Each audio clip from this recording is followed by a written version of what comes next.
Hi friends, ನಮಸ್ತೆ. Welcome back to my YouTube channel. ಹೇಗಿದ್ದೀರಾ? ಚೆನ್ನಾಗಿದ್ದೀರಾ ಅಂತ ಭಾವಿಸ್ತಾ ಇವತ್ತಿನ ಬ್ಲಾಗನ್ನು ಶೇರ್ ಮಾಡ್ತಾ ಇದ್ದೀನಿ. ಇನ್ನೂ ಚಾನಲ್ನ ಯಾರೆಲ್ಲ ಸಬ್ಸ್ಕ್ರೈಬ್ ಮಾಡ್ಕೊಂಡಿಲ್ಲ, ಪ್ಲೀಸ್ ಸಬ್ಸ್ಕ್ರೈಬ್ ಮಾಡಿಕೊಂಡು ಲೈಕ್ ಮಾಡಿ.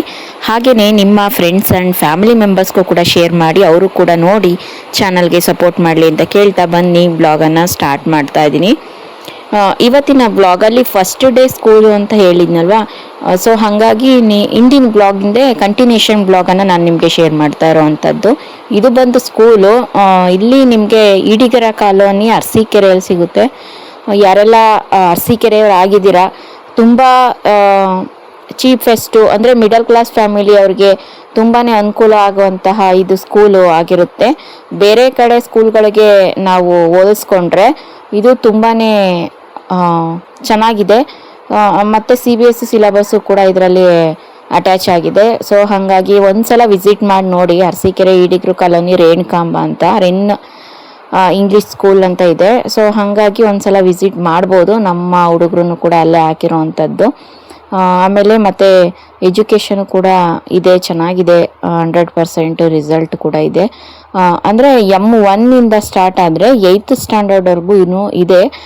ಇದಕ್ಕೂ ಮುಂಚೆ 7th ಸ್ಟ್ಯಾಂಡರ್ಡ್ವರೆಗೂ ಇತ್ತು, ಇವಾಗ 8th ಆಗಿದೆ. Next year 10th full complete ಆಗುತ್ತೆ. M1 10th ಒಳಗಡೆ ಫುಲ್ಲು ಕವರ್ ಆಗುತ್ತೆ. ಸೊ ಅದಾದಮೇಲೆ ನನ್ನ ಹೇಳಿದ್ನಲ್ಲ ನೈಟು ನಾನು ಇದನ್ನ ಕ್ಲಿಪ್ಪಿಂಗ್ಸ್ನ ಶೇರ್ ಮಾಡಿದ್ನೋ ಇಲ್ವೋ ನನಗೆ ಗೊತ್ತಿಲ್ಲ ಫ್ರೆಂಡ್ಸ್, ಬಟ್ ಮರ್ತೋಗ್ಬಿಟ್ಟಿದ್ದೀನಿ.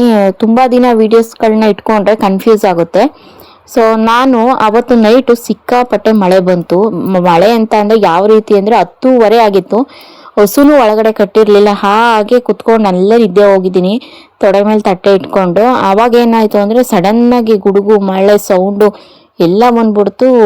ಆವಾಗ ಸಡನ್ನಾಗಿ ಎದ್ದು ಓಡೋಗಿ ಫಸ್ಟು ಹಸು ಬಿಚ್ಚಿಬಿಟ್ಟು ಒಳಗಡೆ ಕಟ್ಬಿಟ್ಟು, ಅದಾದ ನಂತರ ಅದು ಗಾಳಿಗೆ ಹಸು ಕಟ್ಟು ಬರೋಷ್ಟರೊಳಗಡೆ ಫುಲ್ಲು ಮಳೆ ಇಳ್ಕೊಂಬಿಟ್ಟಿತ್ತು. ಆಮೇಲೆ ನಾನು ಏನು ಗ್ಲಾಸಲ್ಲಿ ಅಂದರೆ ಮನಿ ಪ್ಲಾಂಟ್ಸ್ಗಳೆಲ್ಲ ಇಟ್ಟಿರ್ತೀನಿ ನೋಡಿ ವಿಂಡೋ ಹತ್ರ ಅಡುಗೆ ಮನೆಯಲ್ಲಿ, ಅದು ಎಲ್ಲನೂ ಗಾಳಿಗೆ ಬಂದು ಗಾಜೆಲ್ಲ ಒಡ್ಕೊಂಡು ಫುಲ್ಲು ಮನೆ ಎಲ್ಲನೂ ಅಂದರೆ ಅಡುಗೆ ಮನೆ ಪೂರ್ತಿ ಎಲ್ಲನೂ ಕೂಡ ಹರಟ್ಕೊಂಡಿತ್ತು.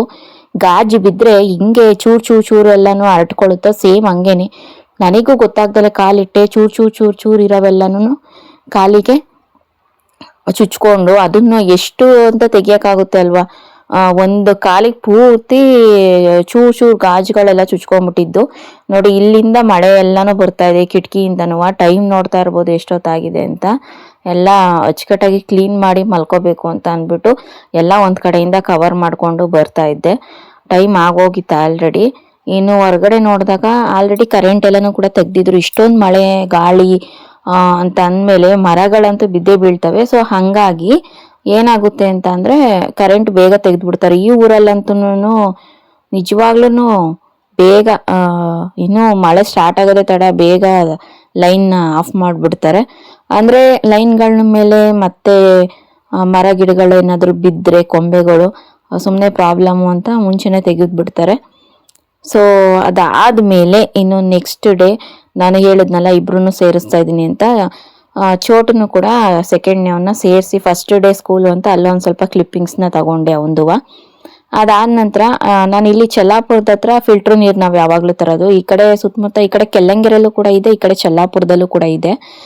ಸೊ ಹಾಗಾಗಿ ಇಲ್ಲಿ ಚೆಲ್ಲಾಪುರಕ್ಕೆ ಎಕ್ಸೆಲ್ ತೊಗೊಂಬಂದಿದ್ದೀನಿ. ನಮ್ಮನೆಯವ್ರು ನಮ್ಮನೆಯವ್ರು ತಗೊಬರ್ತಾರೆ, ನಮ್ಮನೆಯವ್ರು ಇಲ್ದಲ್ಲೇ ಇದ್ದಾಗ ನಾನೇ ಬರೋದು ನೀರು ತೊಗೊಂಡೋಗೋಕ್ಕೆ. ಎಕ್ಸೆಲಲ್ಲಿ ಬಂದು ನೋಡ್ತಾ ಇರ್ಬೋದು, ಇದು ಗೋಲ್ಡ್ ಕಾಯಿನು 5 ರೂಪಾಯಿ. ಎಲ್ಲ ಗೋಲ್ಡ್ ಕಾಯಿನ್ ಕೂಡ ತಗೊಳುತ್ತೆ, ಅಕ್ಸೆಪ್ಟ್ ಮಾಡುತ್ತೆ ಅಂತ ಹೇಳಲ್ಲ. ಸ್ವಲ್ಪ ಓಲ್ಡ್ ವರ್ಷನ್ ಇರುತ್ತಲ್ಲ 5 ರೂಪಾಯಿ ಕಾಯಿನು, ಅದನ್ನ ಅಕ್ಸೆಪ್ಟ್ ಮಾಡುತ್ತೆ. ಇವಾಗೆಲ್ಲ ಹೊಸ ಡಿಸೈನ್ ಇರೋದು ಗೋಲ್ಡ್ ಕಾಯಿನ್ ಬಂದಿದೆ, ಅದು ಅಕ್ಸೆಪ್ಟ್ ಮಾಡಲ್ಲ, ಮತ್ತೆ ರಿವರ್ಸ್ ಹಾಕುತ್ತೆ. ಸೊ ಹಾಗಾಗಿ ಹಳೆ ಗೋಲ್ಡ್ ಕಾಯಿನ್ 5 ರೂಪೀಸ್ ಹಾಕಿದ್ರೆ ಅಕ್ಸೆಪ್ಟ್ ಮಾಡ್ಕೊಳ್ಳುತ್ತೆ. ಆಮೇಲೆ ಇನ್ನೊಂದು ನಿಮಗೆ ಅಬ್ಸರ್ವ್ ಮಾಡಿರ್ಬೋದು, ಬ್ಯಾಂಗ್ಳೂರ್ ಆ ಕಡೆ ವಾತಾವರಣದಲ್ಲಿ ಅಲ್ಲೇನಾದ್ರೂ ನಾವು ನೀರು ತರಕ್ಕೆ ಅಂತ ಹೋದಾಗ ತುಂಬೋಗೋದಿರ್ಲಿ ನೋಡಿ, ಇದು ಫುಲ್ ತುಂಬೋಗಿ ಮತ್ತೆ ಎಷ್ಟೊಂದು ನೀರು ಬರುತ್ತೆ ಅಂತ ಅಂದ್ಬಿಟ್ಟು. ಬೆಂಗಳೂರಲ್ಲಿ ಅಲ್ಲ, ಇನ್ನೂ ಮುಕ್ಕಾಲು ಆಗ್ತಿದ್ದಂಗೆ ಆಫ್ ಆಗ್ಬಿಡುತ್ತೆ ಅದು. ಅಂದರೆ ಅಲ್ಲಿ ನೀರಿಗೆ ಸ್ವಲ್ಪ ಹಾಹಾಕಾರ ಇದೆ. ಅದಾದ್ಮೇಲೆ ಸ್ವಲ್ಪ ಬರ, ಸುಮ್ಮನೆ ಯಾಕೆ ವೇಸ್ಟ್ ಮಾಡೋದು ಅಂತನೋ ಏನೋ ಅಷ್ಟೊಂದು ಬರಲ್ಲ. ಇಲ್ಲೆಲ್ಲ ತುಂಬಿ ಹೋಗ್ಬಿಡುತ್ತೆ ಫ್ರೆಂಡ್ಸ್, ನೋಡ್ತಾ ಇರ್ಬೋದು. ನಾವು ಇನ್ನೂ ಕೂಡ ಒಂದು ಗ್ಲಾಸು ಇಷ್ಟು ಉದ್ದ ಗ್ಲಾಸ್ನ ನೀರನ್ನ ಕುಡಿಬೋದು, ಅರ್ಧ ಲೀಟರ್ ನೀರನ್ನ, ಅಷ್ಟು ನೀರು ಹೋಗ್ತಾ ಇರುತ್ತೆ ತುಂಬ ಆದ್ಮೇಲೂ ಕೂಡ. ಇನ್ನು ನೆಕ್ಸ್ಟ್ ಡೇ ನಾನು ಅರಸೀಕೆರೆಗೆ ಹೋಗೋಣ ಅಂತ ಹೊರಟಿದ್ದೆ, ಅಂದ್ರೆ ಸ್ಕೂಲ್ ಹತ್ರ. ಯಾಕಂತಂದ್ರೆ ಈಗ ಚೋಟನ ಸೇರ್ಸಾದ್ಮೇಲೆ ಒಂದು ವಾರನಾದ್ರೂ ಕೂಡ ಹೋಗಿ ಬಂದು ಮಾಡೋಣ ಅಂತ. ಅವನಿಗೆ ಸ್ವಲ್ಪ ಅಡ್ಜಸ್ಟ್ಮೆಂಟ್ ಆಗ್ಬೇಕಲ್ವಾ, ಬೆಳಗ್ಗೆ ಹೇಗಿರ್ತಾನೆ, ಮಧ್ಯಾಹ್ನ ಯಾವ ರೀತಿ ಇರ್ತಾನೆ, ಆಟ ಆಡ್ಕೊಂಡಿರ್ತಾನ, ಇಲ್ಲ ನಿದ್ದೆ ಮಾಡ್ತಿರ್ತಾನ, ಅಥವಾ ಇಲ್ಲ ಆಟ ಮಾಡ್ತಿರ್ತಾನ, ನೋಡ್ಕೊಂಡ್ ಬರೋಣ ಅಂತ 1 ವೀಕು ಹಂಗೂ ಅರಸೀಕೆರೆಗೆ ಬರೋದು ಹೋಗೋದು ಮಾಡ್ತಾ ಇದ್ದೆ. ಎಷ್ಟೊತ್ತಾದ್ರೂ ಹೊರಟು ಕುತ್ಕೊಂಡಿದ್ದೀನಿ, ಎಷ್ಟೊತ್ತಾದ್ರೂ ಮಳೆ ಬಿಡ್ಲಿಲ್ಲ. ನಾನು ಹೊರಡೋ ಟೈಮಿಗೆ ಕರೆಕ್ಟಾಗಿ ಮಳೆ ಬಂದ್ಬಿಡ್ತು. ಆ ಟೈಮಲ್ಲಿ ನೋಡ್ತಾ ಇರ್ಬೋದು, ಹೊರಗಡೆ ಕುತ್ಕೊಂಡಿದ್ದೆ. ಮಳೆ ಬಿಟ್ಟ ಮೇಲೆ ಹೋಗೋಣ ಅಂತ ಅಂದ್ಬಿಟ್ಟು ಹೆಂಗಿದ್ರು ಹೊರಟು ಬಿಟ್ಟಿದ್ದೀನಿ. ಗಾಡಿಯಲ್ಲಿ ಹೋಗೋದಲ್ವಾ, ಸಿಕ್ಕಾಪಟ್ಟೆ ಗಾಡಿ ಓಡ್ಸೋರಿಗೆ ಗೊತ್ತಿರುತ್ತದು. ನಾವು ಮುಂಚೆಲ್ಲ ನನಗೆ ಓಡ್ಸೋಕೆ ಬರ್ತಾ ಇರಲಿಲ್ಲ, ಅವಾಗೆಲ್ಲ ಗಾಡಿ ಓಡ್ಸೋರ್ಗೆಲ್ಲರಿಗೂ ಏನಾಗ್ಬಿಡುತ್ತೆ ಹಂಗೆ ಹಿಂಗೆ ಅಂತ ಅಂತಿದ್ವಿ. ಬಟ್ ಇವಾಗ ಗಾಡಿ ತಾನೇ ಓಡಿಸ್ತಾ ಇರ್ಬೇಕಾದ್ರೆ ಗಾಳಿ ಅಂದ್ರೆ ಗಾಳಿಯಲ್ಲಿ ಧೂಳಾಗಿರ್ಬೋದು ಅವೆಲ್ಲನೂ ಬಂದು ಕಣ್ಣಿಗೆ ಹೊಡೆಯೋದು, ಅಥವಾ ಮಳೆಯಲ್ಲಿ ಹೋಗ್ತಾ ಇರ್ಬೇಕಾದ್ರೆ ಏನೋ ಹನಿಗಳೆಲ್ಲ ಫಾಸ್ಟ್ ಆಗಿ ಬಂದು ಮುಖಕ್ಕೆ ಹೊಡೆಯೋದು, ಅವೆಲ್ಲನೂ ಕೂಡ ಸಹಿಸ್ಕೊಂಡು ಗಾಡಿ ಓಡಿಸ್ಬೇಕು ಅಂದ್ರೆ ನಿಜವಾಗ್ಲೂ ಆಗಲ್ಲ. ಇನ್ನು ನೈಟ್ ಹೊತ್ತು ಬೆಳಕಿಂದ ಲೈಟ್ ಕಂಬದ ಬೆಳಕಿಗೆ ಹುಳಗಳು ಓಡಾಡ್ತಾ ಇರ್ತವೆ, ಆರ್ತಾ ಇರ್ತಾವಲ್ಲ, ಅವು ಬಂದು ಕೂಡ ಕಣ್ಣಿಗೆ ಹೊಡೆದ್ಬಿಡ್ತವೆ. ಆ ಟೈಮಲ್ಲಿ ನಿಜವಾಗ್ಲೂ ಡ್ರೈವರ್ಗಳ್ದು ಎಷ್ಟು ಕಷ್ಟ ಅಂತ ಗೊತ್ತಾಗುತ್ತೆ. ಇನ್ನು ನಮ್ಮ ಸಣ್ಣವನಿಗೆ ಸ್ವಲ್ಪ ಮೊಬೈಲ್ ಹಾಕೊಟ್ಟಿದ್ದೆ. ಯಾಕಂತಂದ್ರೆ ನಮ್ಮ ದೊಡ್ಡವನು ನಾನು ಸುಮಾರು ಈಗ 5 ಕಾಲಿಗೆ ಓದಿಸೋದಕ್ಕೆ ಕುತ್ಕೊಂಡಿದ್ದೆ. ಹೋಮ್ ವರ್ಕ್ ಬರೆಯಲ್ಲ, ಬೇಗ ಮಲ್ಕೊಂಡ್ಬಿಡ್ತಾರೆ ಅಂತ. ಇವತ್ತು ಹೆಂಗೂ ಫ್ರೀ ಆಗಿದ್ನಲ್ಲ, ಸಖತ್ತಾಗಿ ಮಳೆ ಬರ್ತಾ ಇತ್ತು ಹೊರಗಡೆ. ಮತ್ತೆ ಇಲ್ಲೇನೆ ಗೇಟ್ ಹತ್ರ ಚಾಪೆ ಹಾಸ್ಬಿಟ್ಟು ಅವನ್ನ ಕೂರಿಸಿದೀನಿ ಹೋಮ್ ವರ್ಕ್ ಬರೆಯೋದಿಕ್ಕೆ. ಇವನು ಸುಮ್ಮನೆ ಇರಲ್ಲ, ಅವನು ಹೋಮ್ ವರ್ಕ್ ಎಲ್ಲಾನು ಕಿತ್ಕೊಳ್ಳೋದು, ಅಥವಾ ಇವನು ಪೆನ್ಸಿಲಲ್ಲಿ ಗೀಜ್ ಹಾಕೋದು ಎಲ್ಲಾನು ಕೂಡ ಮಾಡ್ತಾ ಇರ್ತಾನೆ. ಇವನ್ಗಿನ್ನು ಈಗ ರೀಸೆಂಟಾಗಿ ಸ್ಟಾರ್ಟ್ ಮಾಡಿರೋದಲ್ವಾ, ಅಂದ್ರೆ ಸ್ಕೂಲಿಗೆ ಸೇರ್ಸೋದಿಕ್ಕೆ. ಸೊ ಹಾಗಾಗಿ ಇನ್ನು ಸಿಲೆಬಸ್ಸು ಸ್ಟಾರ್ಟ್ ಆಗಿಲ್ಲ ಚೋಟುಗೆ. ಅಂದ್ರೆ ನಿಮ್ಗೆ ಗೊತ್ತಿರುತ್ತೆ M1ಗೆ ಯಾವ ಥರ ಪ್ರಾಕ್ಟೀಸ್ ಮಾಡ್ತಾರೆ ಅಂತ, ಅಂದ್ರೆ ರೂಢಿ ಮಾಡ್ತಾರೆ ಬರ್ಸೋದಿಕ್ಕೆ. ಅಂದ್ರೆ standing line, sleeping line, zigzag line, ಈ ಥರ ಎಲ್ಲ ಬರುತ್ತಲ್ಲ, ಸೊ ಅದನ್ನ ಪ್ರಾಕ್ಟೀಸ್ ಮಾಡಿಸ್ತಾರೆ. ಇನ್ನು ಅವ್ನಿಗೂ ಕೂಡ ಬೈಂಡಿಂಗ್ ಎಲ್ಲ ಹಾಕಿ ಕೊಟ್ಟಿದ್ದೀನಿ. ಬಟ್ ಇನ್ನೂ ಕೂಡ ಅವ್ರಿಗೂ ಮಂಡೆಯಿಂದ ಕೊಡ್ಬೋದಂತ ಅಂದ್ಕೊಂಡಿದ್ದೀನಿ ಬುಕ್ಸ್ ಎಲ್ಲಾನು. ಈಗ ರಫ್ ಬುಕ್ಕಲ್ಲಿ ಸುಮ್ಮನೆ ತಿದ್ಸೋದು ಮಾಡೋದು ಈ ಥರ ಮಾಡಿಸ್ತಾ ಇದ್ದೀನಿ.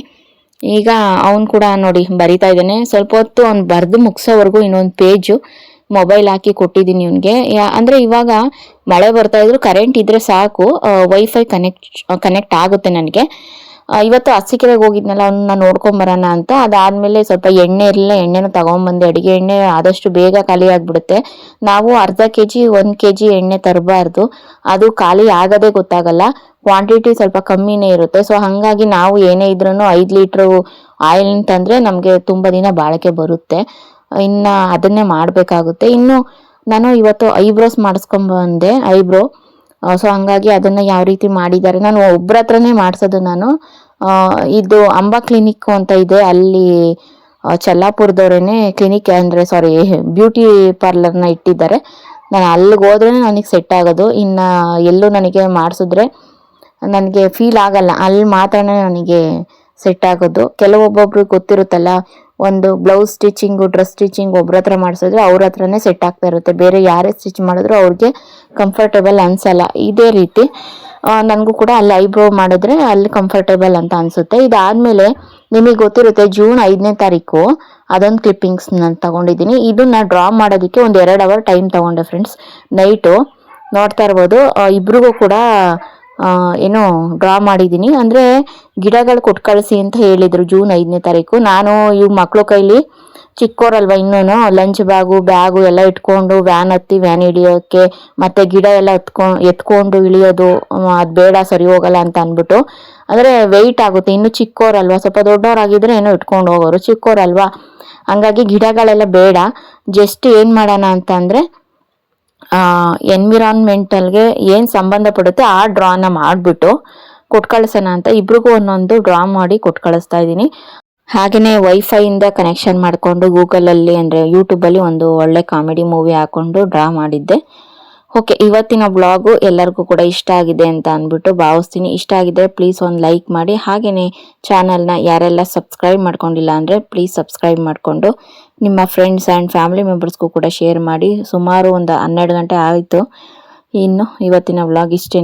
ನೆಕ್ಸ್ಟ್ ವ್ಲಾಗಲ್ಲಿ ಸಿಗ್ತೀನಿ. ಟೇಕ್ ಕೇರ್, ಬಾಯ್.